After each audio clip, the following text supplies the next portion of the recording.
अल्लाह को छोड़कर तुम किसी को मत पुकारो, वो तुम्हें नफा और नुकसान नहीं दे सकते। इन्नल्लज़ीना तदऊना मिन दूनिल्लाही लन यख़्लुक़ू ज़ुबाबन वलव इज्तमऊ लहू। अल्लाह को छोड़कर तुम जिनसे भी मांग रहे हो, अल्लाह को छोड़कर तुम जिनको भी पुकार रहे हो, अल्लाह को छोड़कर तुम जिनके भी आस्थानों पे जा रहे हो, बेटा बेटा बेटा चिल्ला रहे हो, अल्लाह को छोड़कर तुम जिनसे भी हाजत रवाई और मुश्किल कुशाई का सवाल कर रहे हो, लन यख़्लुक़ू ज़ुबाबन, वो सब एक मक्खी भी पैदा करने की ताकत नहीं रखते। सब मिल जाएं, वलव इज्तमऊ लहू, एक मक्खी को पैदा करने के लिए सब जमा हो जाएं, सब इज्तमऊ, बरेली से बगदाद तक और कश्मीर से कन्याकुमारी तक सब इकट्ठा कर लो, सबको जमा कर लो, जिंदों को भी मुर्दों को भी, सबको इकट्ठा कर लो और सबको जमा करने के बाद कहो कि एक मक्खी पैदा करके दिखा दें। लन यख़्लुक़ू ज़ुबाबन, वो एक मक्खी भी पैदा करने की ताकत नहीं रखते। इससे बड़ा तमाचा और क्या हो सकता है? तो ये धर्म, ये दीन सबका है, ये तौहीद सब में है, ये एकेश्वरवाद सब में। खुद हमारे हिंदू भाइयों में भी एकेश्वरवाद है, ईसाइयों में भी एकेश्वरवाद है, यहूदियों में भी एकेश्वरवाद है। एक अल्लाह की इबादत के सब कायल हैं, सब में ये लिखा हुआ है कि अल्लाह के अलावा कोई माबूद नहीं, इबादत सिर्फ उसी की हो, लेकिन साथ में शिर्क भी है। आप देख लीजिए ईसाइयों में साफ लिखा है कि अल्लाह के अलावा कोई माबूद नहीं, देयर इज नो गॉड, वो एक ही है, दूसरा नहीं, साफ लिखा है। लेकिन इसके बावजूद वो ईसा अलैहिस्सलाम को अल्लाह का बेटा मानते हैं, सन ऑफ गॉड कहते हैं। और ईसाइयों में एक अलग दस्तूर है, 1/3 3/1, 1 3 और 3 1। ईसाइयों का अकीदा है अल्लाह ही ईसा है, अल्लाह ही मरियम है, 1 3 है और 3 1 है। ईसाइयों में भी यही है, लेकिन इसके बावजूद वो ये मानते ईसा ही अल्लाह, अल्लाह ही ईसा, अल्लाह ही मरियम, ईसा ही अल्लाह, ईसा ही मरियम, मरियम ही अल्लाह और मरियम ही ईसा, यानी 1 3 और 3 1, 1/3 3/1। वो कहते हैं एक ही है, 3 3 है, वही एक, अल्लाह ही ईसा है, अल्लाह ही मरियम, ईसा ही अल्लाह है, ईसा ही मरियम, मरियम ही अल्लाह है, मरियम ही ईसा, 1 3 और 3 1। ये ईसाइयों के बास फिरकों का ये भी अकीदा है। कुछ लोग ईसा को अल्लाह का बेटा मानते हैं, ये उनका दूसरा फिरका है। तो शिर्क उनमें भी है और शिर्क मुसलमानों में भी है। बहुत से लोग तो अल्लाह के नबी जनाब मोहम्मद रसूलुल्लाह को अल्लाह का बंदा और उसका रसूल मानते हैं, लेकिन बहुत से लोग ये अकीदा भी रखते हैं कि अल्लाह के नबी, अल्लाह ने अपने नूर से उनको पैदा किया है, अल्लाह ने अपने नूर से पैदा किया है, यानी मोहम्मद सल्लल्लाहु अलैहि वसल्लम इंसान नहीं है, बशर नहीं है, अल्लाह ने अपने नूर से पैदा किया है। तो मेरे भाइयों, जैसे ईसाइयों में शिर्क दाखिल हो गया, ऐसे ही मुसलमानों के दरमियान भी शिर्क दाखिल हो गया। शिर्क उधर भी है, शिर्क इधर भी है।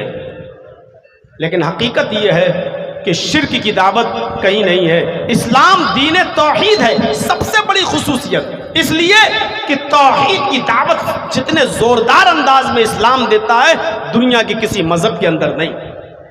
हिंदू धर्म में तौहीद है, लेकिन साथ में शिर्क भी है। 33 करोड़ देवी देवता हैं। ये इस्लाम के अंदर तौहीद है, लेकिन शिर्क नहीं है। मुसलमान शिर्क करता है, ये एक अलग मसला है, लेकिन इस्लाम में शिर्क नहीं है। तो इस्लाम दीन तौहीद है, दीन तौहीद। किसी सहाबी ने कह दिया जो अल्लाह चाहे और मोहम्मद चाहे, अल्लाह के नबी सल्लल्लाहु अलैहि वसल्लम के पास आया और कहने लगा जो अल्लाह चाहे और आप चाहें। बस इतना कहना था कि अल्लाह के नबी सल्लल्लाहु अलैहि वसल्लम ने फरमाया नहीं, सिर्फ अपनी जबान से यह कहो सिर्फ अल्लाह अकेले जो चाहे, अल्लाह अकेले जो चाहे। ये तौहीद खुद अल्लाह के नबी मना कर रहे हैं, मेरा नाम शामिल मत करो। अल्लाह के नबी मक्के से चलकर जब मदीने आए, हिजरत के मौके पर जब मक्का से मदीना तशरीफ लाए,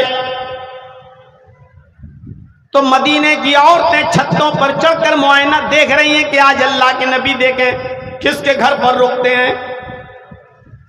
खुशियां हैं कि आज मक्के से एक चांद तुलू हुआ है और मदीने में निकला है, आज अल्लाह के नबी पता नहीं किसके घर पर रुकेंगे।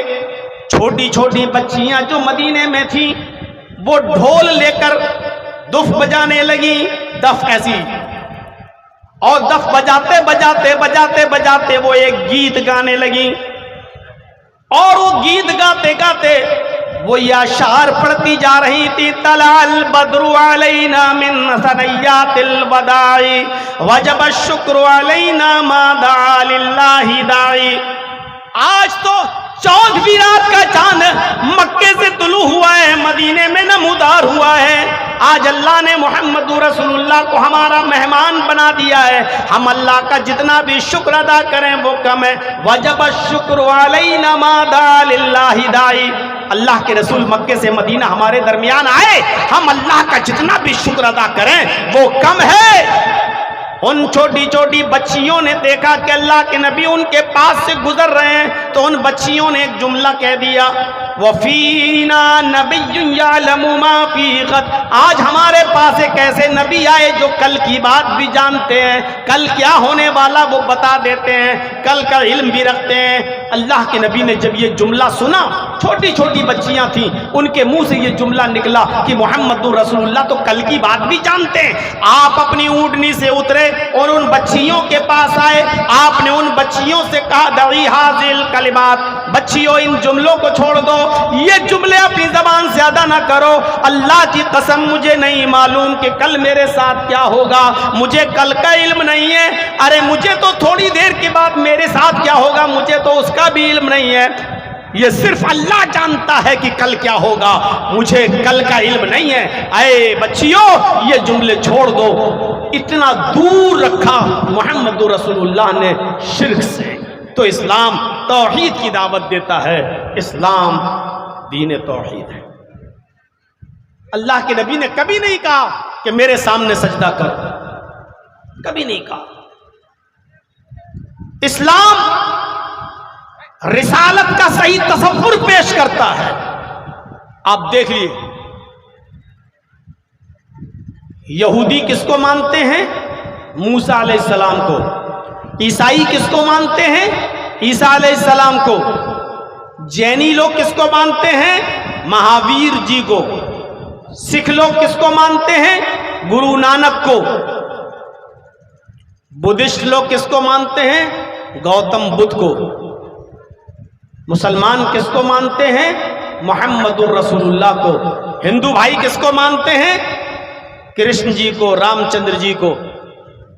देख लीजिए, मैंने कई मजहब के बड़े बड़े लोगों का, हस्तियों का नाम आपके सामने रख दिया, लेकिन आप मुसलमानों के अलावा दुनिया में और जिन धर्मों का नाम लिया है उन धर्मों को देख लीजिए, उन्होंने अपने मानने वालों को अपने यहां आने वाले किसी महान पुरुष को इंसान रहने ही नहीं दिया। ईसाइयों ने ईसा को इंसान नहीं माना, सन ऑफ गॉड, अल्लाह का बेटा मान लिया। यहूदियों ने मूसा को और उज़ैर को अल्लाह का बेटा मान लिया। सिखों में चले जाइए, गुरु नानक को भगवान मान लिया। गुरु नानक कौन थे? भगवान। जैनियों में चले जाइए, महावीर जी को क्या मानते हैं? भगवान। हिंदू भाइयों में चले जाइए, कृष्ण जी भगवान, रामचंद्र जी को भगवान, बुद्धिस्टों को ले लीजिए, गौतम बुद्ध के मानने वाले, गौतम बुद्ध की सबसे बड़ी मूर्ति तो आपको लुम्बनी में मिलेगी, आप ही के नेपाल में, मैं जा चुका हूं लुम्बनी में। गौतम बुद्ध की बहुत बड़ी मूर्ति वहां बनी हुई है और उस मूर्ति के नीचे लिखा हुआ है बुद्ध भगवान। बुद्धिस्टों ने गौतम बुद्ध को भगवान का दर्जा दे दिया, सिखों ने गुरु नानक को भगवान का दर्जा दे दिया, जैनियों ने महावीर जी को भगवान का दर्जा दे दिया, ईसाइयों ने ईसा को अल्लाह का बेटा बना लिया, यहूदियों ने मूसा को अल्लाह का बेटा बना लिया, हिंदू भाइयों ने रामचंद्र जी और कृष्ण जी को अपना भगवान मान लिया। अब रह गया मुसलमान, इस्लाम का मानने वाला। मुसलमान एक ऐसी कौम है और इस्लाम एक ऐसा मजहब है जिसने अपने मजहब में आने वाले पैगंबर को, मोहम्मद रसूलुल्लाह को ना देवता माना है, ना भगवान का दर्जा दिया है और ना भगवान मानता है और ना उनकी पूजा करता है, बल्कि उनको भी एक इंसान मानता है। और कुरान ऐलान करते हुए कहता है, ऐ नबी आप अनाउंसमेंट कर दो, कुल इन्नमा अना बशरुम मिस्लुकुम, आए नबी कह दो कि मैं तुम्हारी तरह का एक बशर हूं। कुल इन्नमा अना बशरुम मिस्लुकुम, मैं तुम्हारी तरह का एक इंसान हूं। तुम्हारे दो हाथ मेरे भी दो हाथ, तुम्हारे दो पैर मेरे भी दो पैर, तुम्हारा सर मेरा भी सर, तुम्हारी दो आंखें मेरी भी दो आंखें, तुम्हारे दो कान मेरे भी दो कान, तुम चलते फिरते हो हम भी चलते फिरते हैं, तुम खाते पीते हो हम भी खाते पीते हैं, तुम्हें शादियों की जरूरत पड़ती है मेरी भी शादी हुई है, तुम्हारे बच्चे होते हैं हमारे भी बच्चे, तुम्हें दुख और गम पहुंचता है हमें भी दुख और गम पहुंचता है, जैसे तुम वैसे हम भी एक इंसान हैं तुम्हारी तरह। रिसालत का सही तसव्वुर इस्लाम ने पेश किया है, वरना दुनिया में कोई धर्म हमें ऐसा दिखा दो जिसने अपने धर्म में आने वाले इंसान को, महान पुरुष को पुरुष रहने दिया हो, जबकि रामचंद्र जी मर्यादा पुरुषोत्तम थे, एक इंसान थे, भगवान नहीं। खुद वाल्मीकि की रामायण कहती है रामम पुरुषोत्तमस्त, राम मर्यादा पुरुषोत्तम है, राम सबसे बड़े इंसान है। वाल्मीकि की रामायण में लिखा है राम मनुष्य थे, पुरुष है, इंसान। कृष्ण जी भी इंसान थे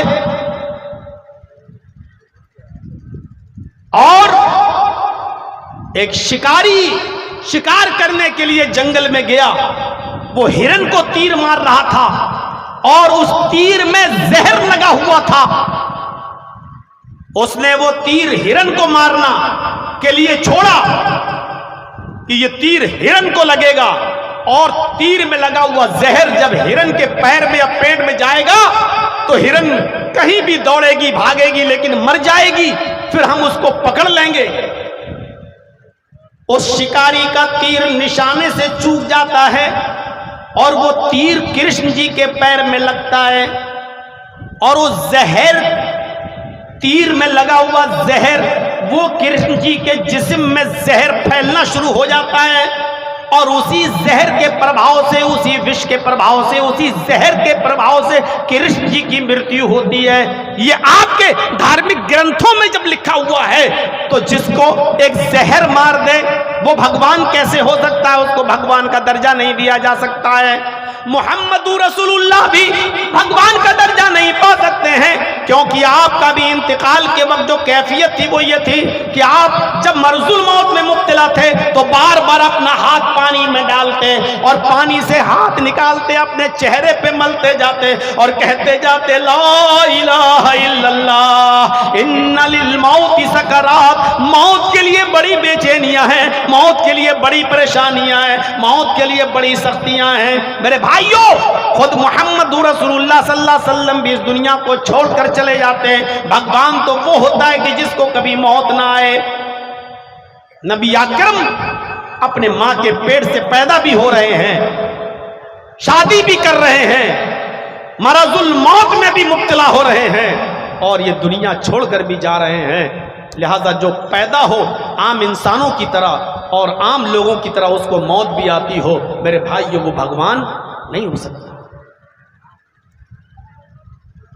रिसालत का सही तसव्वुर पेश किया है इस्लाम ने।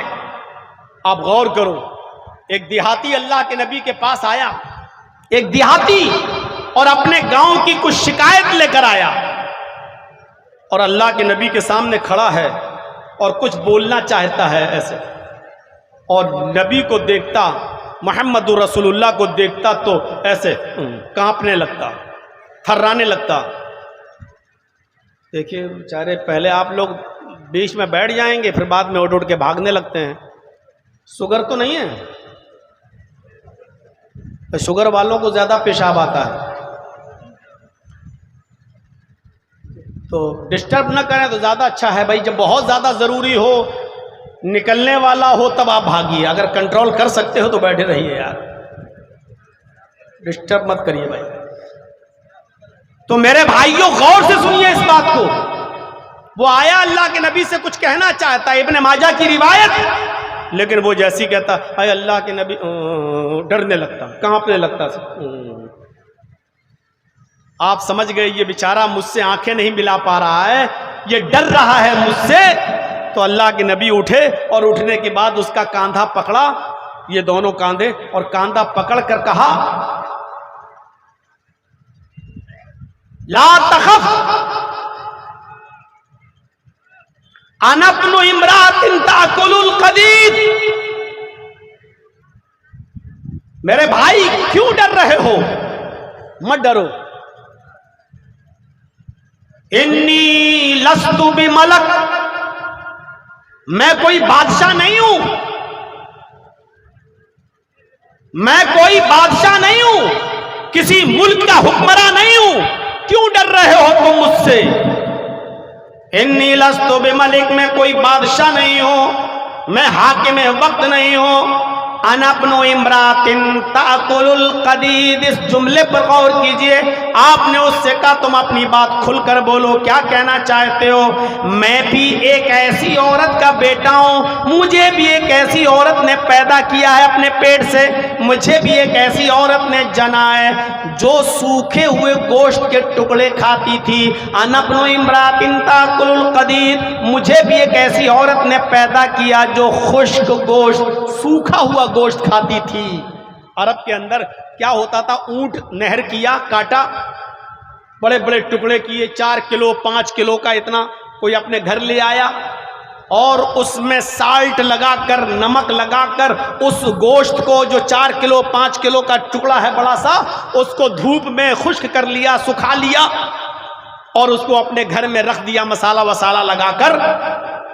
अब वो गोश्त जरूरत पड़ने पर थोड़ा सा काटा, आधा किलो 1 किलो, और बना लिया। फिर वो रखा हुआ है घर पे, वो गोश्त सुखा लिया जाता था, और महीनों वो गोश्त खाते थे लोग। आज भी चले जाइए कलकत्ता साइड में, हम लोग तो गए हैं, वो लोग जब कुर्बानियां करते हैं गाय वगैरह की, तो गोश्त को ऐसे हिसाब से महफूज कर लेते हैं कि वो कुर्बानी का गोश्त 1-1 साल तक खाते हैं, 1-1 साल तक। और एक मर्तबा तो मैं कलिया चक्के इलाके में गया, तो मुझे पता नहीं कोई उन्होंने मछली खिलाई जो बहुत टेस्टी लगी मुझे। तो कहने लगे मौलाना साहब शाम को क्या खाएंगे आप? मैंने कहा यार दोपहर में जो बनाए थे वही बनाओ। क्या बनाया था आपने? कहा वो मछली थी, वो हमारे पास 2 साल की रखी हुई थी। मैंने कहा क्या? कहा वो हम लोग मछली को सुखा लेते हैं। मैंने कहा रहने दो मत बनाना यार। अब सुन लिया कि 2 साल पुरानी मछली उन्होंने मुझे खिलाई थी, तो अब दिल नहीं हुआ, तो वो मछली को सुखा लेते हैं और 2-2 साल तक खाते हैं। तो अरब के अंदर भी ये दस्तूर था, गोश्त के बड़े बड़े टुकड़ों में नमक लगाकर, मसाला वसाला लगाकर धूप में सुखा लिया जाता, और उसको महीनों रखा जाता था। जरूरत पड़ी थोड़ा सा काटा और पका लिया। इसको कदीद कहते हैं अरबी जबान में, कदीद। अल्लाह के नबी ने फरमाया अना इब्नु इम्रातिन ताकुलुल कदीद। बोलो क्या कहना चाहते हो? क्यों डरते हो मुझसे? क्यों घबरा रहे हो? मैं भी एक ऐसी औरत का बेटा हूं जो गोश्त के सूखे टुकड़े खाती थी, यानी मैं भी तुम्हारी तरह का एक इंसान हूं, डरने की जरूरत नहीं। मोदी जी कह पाएंगे? आपके नेपाल के राजा कह पाएंगे? बोलो क्या कहते हो, बोलो बोलो। अरे मैं भी तुम्हारी तरह का एक इंसान हूं, डरो नहीं, कह पाएंगे?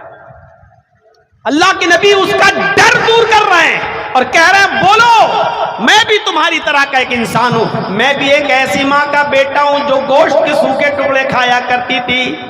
उसने कहा हाँ तब तो ठीक है। तब उसने अपनी बात पूरी की, पूरी।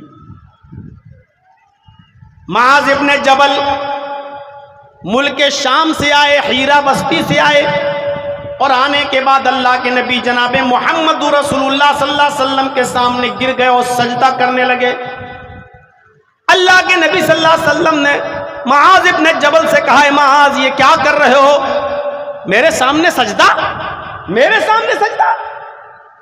हजरत मुआज़ इब्न जबल ने फरमाया, क्या अल्लाह के नबी मैंने शाम में देखा है, हीरा बस्ती में देखा है कि वहां के यहूदी और वहां के ईसाई अपने अपने बादशाहों को सजदा करते हैं। जब यहूदी और ईसाई अपने बादशाह को सजदा करते हैं तो क्या आप उनसे बढ़कर नहीं है, हम आपको सजदा क्यों ना करें? आप ज्यादा हक रखते हैं कि आप उनसे, आपको सजदा किया जाए।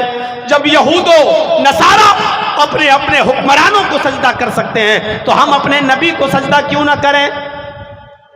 अल्लाह के नबी ने फरमाया, आए मुआज़ लौ मररत बिक़ब्री अतस्जुद लहू, अतस्जुद लहू।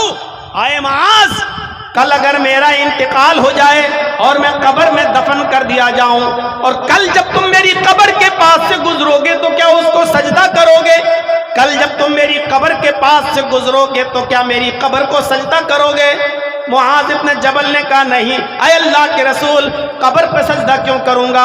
आपने फरमाया फला तफाल, ऐसा करना भी नहीं, ऐसा करना भी नहीं। आपसे पूछा गया, ऐ अल्लाह के नबी मैं आपको सजदा क्यों ना करूं? तो आपने कहा क्या मेरी कब्र से गुजरोगे तो सजदा करोगे? यानी अभी तो मैं जिंदा हूं, मेरी जिंदगी में अगर तुम मुझे सजदा करोगे मैं तो रोक लूंगा, जिंदगी में तो नहीं करने दूंगा सजदा। लेकिन आपको फिक्र हुई मेरे इंतकाल के बाद कहीं मेरी कब्र पे सजदा न करने लगे, तो आपने कहा क्या मेरी कब्र पे गुजरोगे तो सजदा करोगे? कहा नहीं। फरमाया करना भी नहीं। अगर अल्लाह के अलावा किसी को सजदा करना जायज होता तो मैं बीवी को हुक्म देता कि वो अपने शौहर को सजदा करे, मैं औरत को हुक्म देता कि वो अपने शौहर को सजदा करे। अल्लाह के नबी ने फरमाया कि अल्लाह के अलावा सजदा किसी के लिए जायज नहीं है, और अगर अल्लाह के अलावा सजदा किसी के लिए जायज होता तो औरत को यह हुक्म मैं देता कि वो अपने शौहर को सजदा करे। इससे पता चलता कि शौहर का मकाम और शौहर का मर्तबा कितना बड़ा है। तो अल्लाह के रसूल ने अपने सामने सजदा नहीं करने दिया। क्यों? क्योंकि आप भगवान नहीं थे। आप भी यही कहते थे कि मैं भी तुम्हारी तरह एक इंसान। वेदाहामित पुरुष महानिमादित्यो वरुण तपस प्रस्तार यन्याय अज्ञान हेतु किरत मोह मदांधिकारम नाशम विधायम हितदोदयते विवेका। अहमद जब इस दुनिया में आएंगे तो महान पुरुष बनकर आएंगे। वेदाहामित पुरुष महानिमादित। आखिरी नबी के बारे में हिंदू धर्म की किताबें ये कहती हैं कि अंतिम ऋषि भी इस दुनिया में जब आएगा तो वो पुरुष होगा, इंसान होगा। वेदाहामिद अहमद आएगा, पुरुष इंसान होगा। महान इमादित, इतना बड़ा महान पुरुष होगा कि उसके बराबर कोई दूसरा नहीं होगा। वरुण तपस, अब वो अल्लाह का बहुत ही ज्यादा नाम लेने वाला होगा। वरुण तपस प्रस्ताद, वो ईश्वर का, वो अल्लाह का बहुत ही ज्यादा नाम लेगा।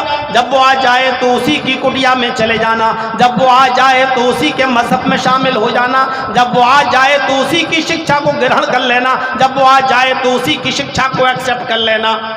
प्रस्तात यन्याया, स्वर्ग में जाने का, पैराडाइज में जाने का, जन्नत में जाने का मोहम्मद के रास्ते के अलावा कोई दूसरा रास्ता नहीं होगा। अज्ञान हेतु किरत मोह मदांधिकारम नाशम, उनका नाम मोहम्मद होगा। वो इस धरती पर जब आएंगे तो उनके आने के बाद अंधिकारम नाशम, दुनिया में जितना भी अंधेरा होगा वो नाश हो जाएगा।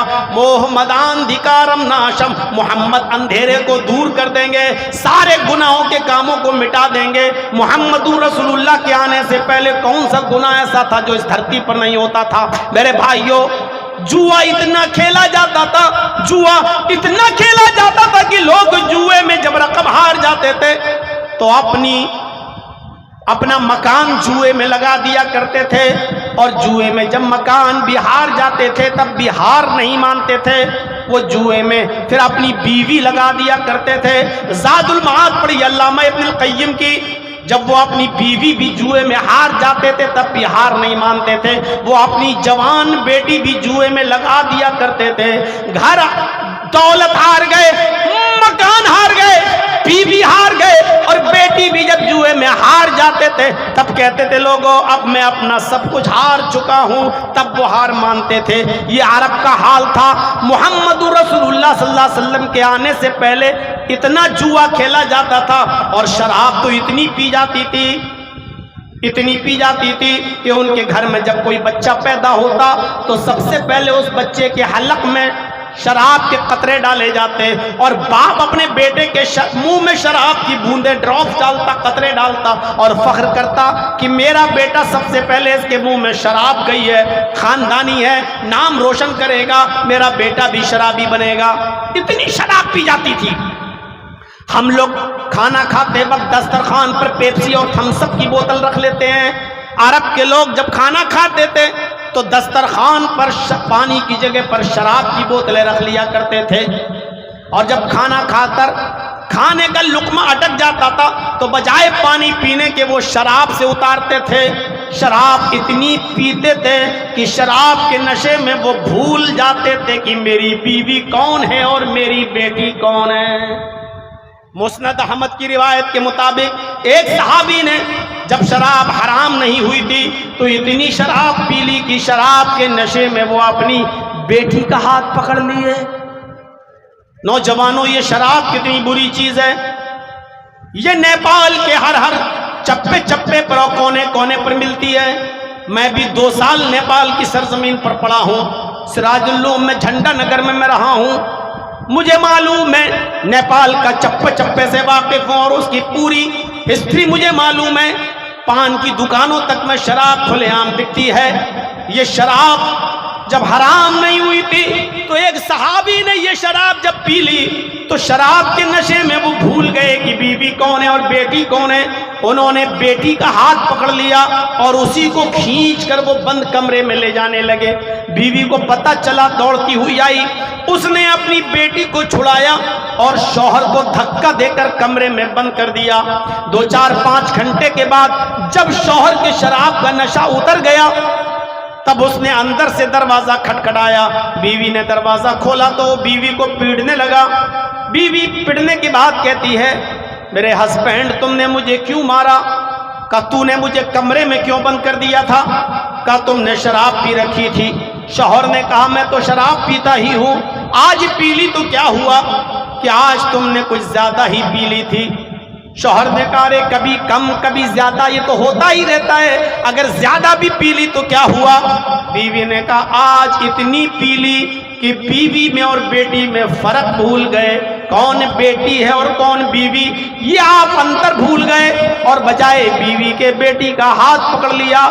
अगर मैं वक्त पर नहीं आती तो आप बेटी के साथ मुंह काला कर बैठते। इतना सुनना था कि वो सहाबी जमीन पर लात मारते हैं, आसमान पे नजर डालते हैं और चीख कर कहते हैं, अय अल्लाह ये दिन सुनने से पहले मैं जिंदा कैसे हूँ? काश ये जमीन फट जाती और मैं धंस जाता और मैं मर जाता। अब मैं अपनी बेटी के सामने कौन सा चेहरा लेकर आऊंगा? अब मैं अपनी बेटी के सामने कौन सा चेहरा पेश करूंगा? मेरी बेटी मेरे बारे में क्या सोचेगी?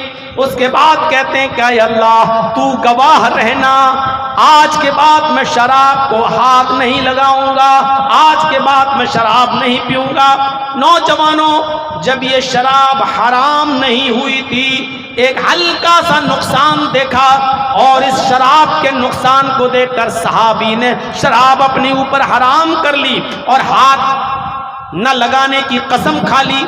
जब शराब हराम नहीं हुई थी तो लोग छोड़ देते थे और जब ये शराब तुम्हारे नबी ने हराम कर दी तो इससे कितना बचना चाहिए, इससे कितना परहेज करना चाहिए, इससे हमें कितना दूर रहना चाहिए। ये शराब इंसान की अकल को ढांप लेती है और इंसान की अकल से बड़े और छोटे की तमीज शऊर को निकाल देती है। शराब के नशे में आप घर में घुसेंगे, आप अपनी माँ को गाली देंगे, आप अपनी बहन को गाली देंगे। आपकी नजर में माँ माँ नहीं, बाप बाप नहीं, बीवी बीवी नहीं, बहन बहन नहीं। शराब के नशे में आप भूल जाएंगे। शराब छोटे और बड़े की तमीज को भुला देती है, अकल को खराब कर देती है। इसलिए नौजवानों, इस शराब को हाथ मत लगाओ। अरब की सरजमीन पर शराब इतनी पी जाती थी कि लोग शराब के नशे में बजाय बीवी के बेटी का हाथ पकड़ लेते थे। जुए की कैफियत तो मैंने बता दी, जिनाकारी आम थी, कोई बुराई नहीं थी, बल्कि निकाह ही ऐसा होता था। बुखारी पढ़िए किताबुल जनाइज में ज़माने जाहिलियत के निकाह की फहरिस्त है। एक आदमी निकाह करके लाता था, बीवी मेरी निकाह करके लाया, लेकिन वो उसके साथ शबे जुफाफ नहीं मनाता था। पहली रात अपनी बीवी को लेकर आया, लेकिन अपनी बीवी के साथ पहली रात नहीं सोता था। नहीं नहीं नहीं, शादी तो मैंने कर ली, बीवी तो ले आया, लेकिन वो अपनी बीवी को किसी दूसरे नौजवान के, अपने दोस्त के हवाले कर देता। लो इसको ले जाओ, इसको अपने पास रखो, और जब ये हामिला हो जाए, तुमसे प्रेग्नेंट हो जाए, तुमसे जब ये प्रेग्नेंट हो जाए तब मेरे हवाले कर देना। बुखारी के अंदर लिखा हुआ है कि वो अपने दोस्त के हवाले अपनी बीवी को कर देता था, और जब वहां पता चलता कि मेरे दोस्त से मेरी बीवी प्रेग्नेंट हो गई, तब वो इसको इसके हवाले कर देता और ये उसको अपनी बीवी बना लेता। ऐसा इसलिए किया जाता, इस अकीदे के साथ किया जाता कि ऐसा करने से बच्चा नेक पैदा होगा। ये उनकी सोच थी, ये उनकी सोच थी कि ऐसा करने से बच्चा नेक पैदा होगा, ऐसा करने से बच्चा नेक पैदा हो। दूसरा निकाह ऐसा था,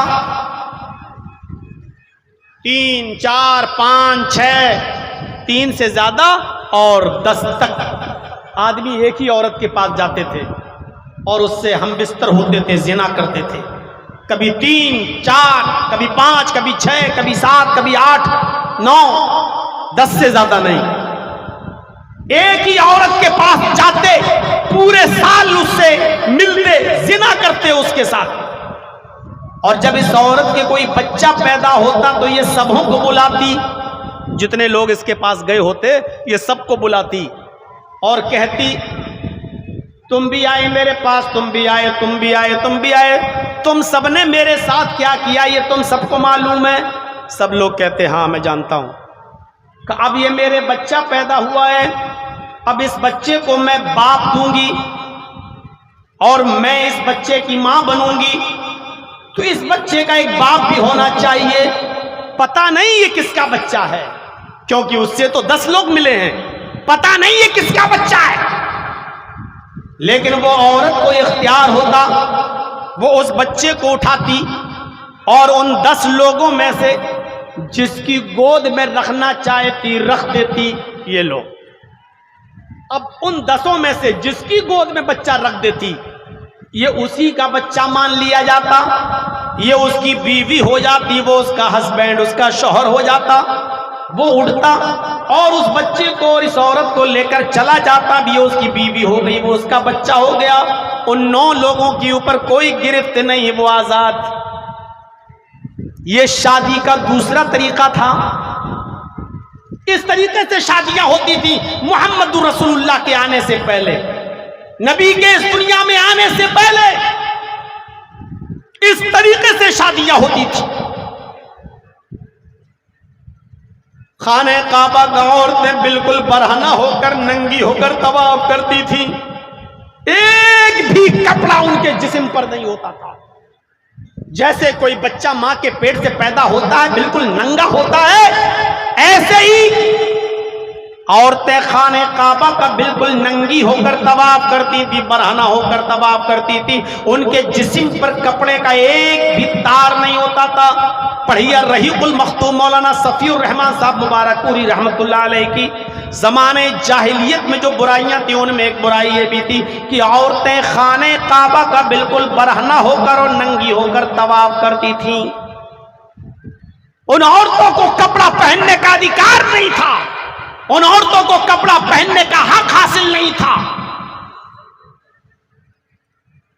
मोहम्मदांधिकारम नाशम विधायम, मोहम्मद आएंगे सारे अंधेरे को नाश कर देंगे। अल्लाह के नबी सल्लल्लाहु अलैहि वसल्लम जब आए तो आपने जुए को हराम करार दे दिया, शराब की हुर्मत का ऐलान कर दिया, औरत को इज्जत दी।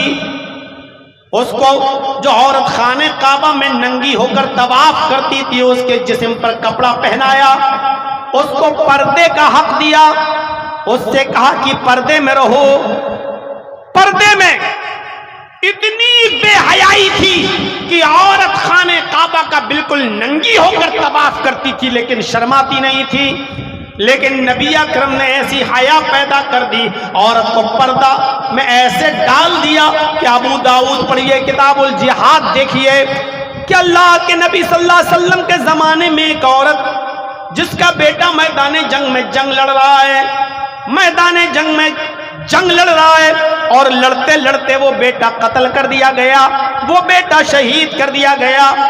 माँ के कान में आवाज आती है, तेरा बेटा मैदान जंग में कत्ल कर दिया गया, मैदान जंग में तेरा बेटा मारा गया। उस औरत ने जल्दी से चादर ओढ़ी, जल्दी से पैरों में सॉक्स मोजे पहने और जल्दी से हाथों में ग्लव्स पहने। उसने अपने पैर छिपाए, हाथ छिपाया, अपने सर पे चादर डाली, सिर्फ एक आंख खुली हुई है।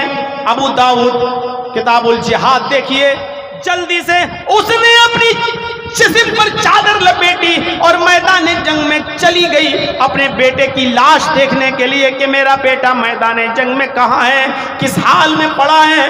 मैदान जंग में जाती है तो चीख कर कहती है, आई नबनी, आई नबनी, मेरा बेटा कहाँ है, मेरा बेटा कहाँ है। लोगों ने कहा तुम कौन हो? उसने कहा मैं उस बच्चे की माँ हूँ जो मैदान जंग में कत्ल कर दिया गया, मेरा बेटा मैदान जंग में मार डाला गया, मैं अपने बेटे को देखने आई हूं।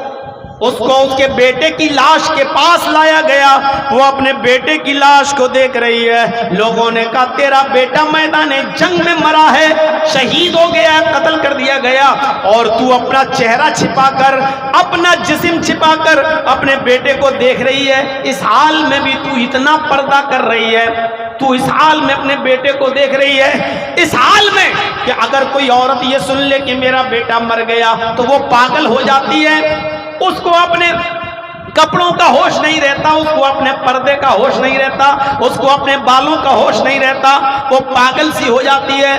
और तूने सुना कि मेरा बेटा मैदान जंग में शहीद हो गया और तू कपड़े में मलबूस छिपी हुई, चेहरा छिपाकर इस हाल में अपने बेटे को देख रही है। इस हाल में तेरा बेटा शहीद पड़ा है और इस हाल में भी तू इतना पर्दा कि तेरा चेहरा तक नहीं दिख रहा है।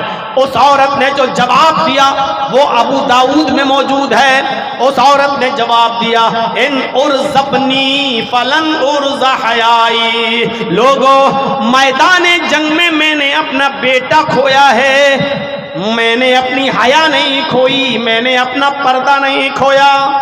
मैदान जंग में मैंने अपनी औलाद को, अपने बेटे को खोया है, अपनी हया नहीं खोई, अपना पर्दा नहीं खोया। इस हाल में भी उसने पर्दा किया। नेपाल वालों और धनोषा वालों, जलसा करा रहे हो ना? हालत यह है कि मेला लगाए हो, हालत यह है कि इस जलसे में भी तुम्हारे घर की औरतें अपने बच्चों को झुला रही हैं और शॉपिंग कर रही हैं। मर्द और औरतों का इज्तिमा एक साथ है। मैदान जंग में उसका बेटा शहीद इसके बावजूद वो अपना चेहरा नहीं खोल रही है, तुम अपनी औरतों को पर्दा कराओगे? ये हया हमारी औरतों में कहां से आएगी? आज तो ईद का दिन है औरतों के लिए, हमें मर्द खामोश नजर आ रहे हैं, लेकिन औरतों की आवाज अभी तक स्टेज पे आ रही है। ये खामोश रहने वाली कौम नहीं है। और जलसे में तो इनका इंतजाम इतना करीब करना ही नहीं चाहिए। रेडियो का बटन बंद करो, रेडियो तो बंद हो जाएगा, लेकिन औरत इतनी बड़ी मुसीबत है कि लाख इसका थूथड़ा बंद करो, होने वाला नहीं। आज तो मौका मिला है इनको अपनी साड़ी दिखाने का, अपना कपड़ा दिखाने का, अपनी चप्पल दिखाने का, अपना दुपट्टा दिखाने का, अपना मेकअप दिखाने का। आज तो मौका मिला है। ईद के दिन भी इतनी खुशी नहीं होती होगी जितनी आज जलसे में होती होगी। क्या माशाअल्लाह। तनोशा वालों कुछ तो देखो, इतनी मेहनत से आपने जलसा किया और एक चीज आपने गलत कर दी, ये मेला नहीं लगाना चाहिए था। बस जलसे में मेला होगा तो आप क्या समझेंगे कि वहां दीन के लिए लोग जलसा सुनने आएंगे? वो मेले में मैं नहीं जानता हूं कि आपके हाल क्या है। बिहार के जलसों में मैंने देखा है, कटिहार, पूर्णिया, हरिया, मेले और ठेलों की वजह से उन जलसे इतनी बुरी तरीके से फिलाप हुए हैं कि कई जलसों में मैंने देखा कि जलसा खत्म होने के बाद लड़के और लड़कियों को पकड़ा गया खेतों में से, मेलों में से, और बाकायदा उनको बिठाया गया है। सुबह होकर उनकी पंचायतें बिठाई गई हैं, उनको क्या सजा दी जाए, रंगे हाथ जलसों में पकड़ा गया है। ये मेले लगाओगे तो बेपर्दगी फैलेगी, बेहयाई फैलेगी, बेशर्मी फैलेगी। आप क्या समझते हो कि औरतें चूड़ियां खरीदने नहीं जाएंगी मेले में? जलेबियां भी खरीदेंगी और वहां जाएंगी जहां मर्दों की भीड़ ज्यादा होगी। क्या जरूरत है? मैं एक मिसाल देता हूं, बहुत भौंडी मिसाल, नहीं देना चाहिए लेकिन क्या करूं, दिल नहीं मानता, दे देता हूं। जैसे एक कुतिया के पीछे 10-10 कुत्ते लगे रहते हैं ना, यही हाल जलसों का भी हो चुका है। एक एक लड़की के पीछे 10-10 आवारा कुत्ते घूम रहे हैं। नहीं देना चाहिए मिसाल, लेकिन देना पड़ती है। मैं जानता हूं कि अब होम्योपैथिक दवा से तुम्हारा मर्ज ठीक नहीं होगा, इसलिए ऑपरेशन करना पड़ रहा है। जलसों में मेले लगाएंगे?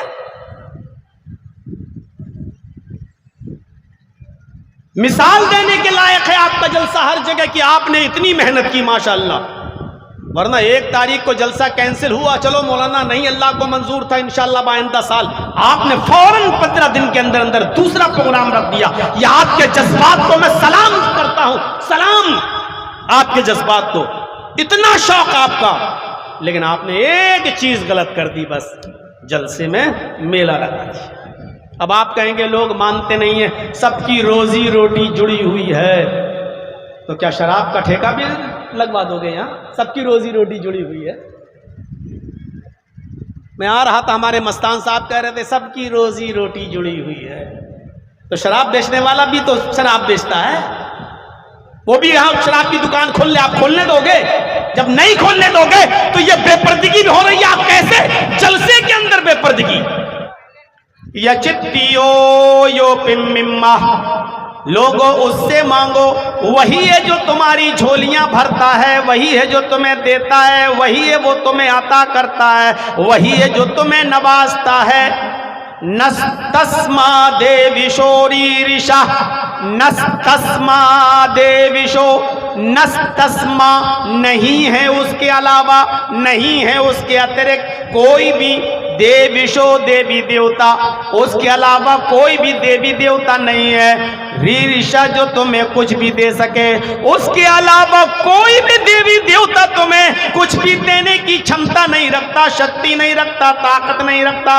वही है जो तुम्हें देता है, वही है जो तुम्हें नवाजता है। उसके अलावा कोई भी तुम्हें देवी देवता कुछ नहीं दे सकता। नस तस्मा देवी शोरी ऋषा, उसके अलावा कोई भी देवी देवता तुम्हें कुछ भी नहीं दे सकता। इसी को हमारे पवित्र कुरान में यूं कहा गया है, वला तदउ मिन दूनिल्लाहि मा ला यनफउका वला यजुर्रुक फइन फअलत फइन्नका इज़म मिनज़ ज़ालिमीन। अल्लाह को छोड़कर तुम किसी से मदद तलब न करो, अल्लाह को छोड़कर तुम किसी को मत पुकारो। वला तदउ मिन दूनिल्लाहि मा ला यनफउका, जो तुम्हें ना नफा दे सकता है, वला यजुर्रुक, जो तुम्हें ना नुकसान पहुंचा सकता है। अल्लाह के अलावा तुम्हें न नफा देने वाला न नुकसान पहुंचाने वाला कोई नहीं है। फ़इन फ़अलता फ़इन्नका इज़म मिनज़ ज़ालिमीन, अगर तू ऐसा करेगा तो तू जालिम लिखा जाएगा, तू जालिम कहलाएगा। अल्लाह के अलावा अगर किसी और से तूने कुछ मांगा तो तू जालिम कहलाएगा। क्या कुरान की आयत है,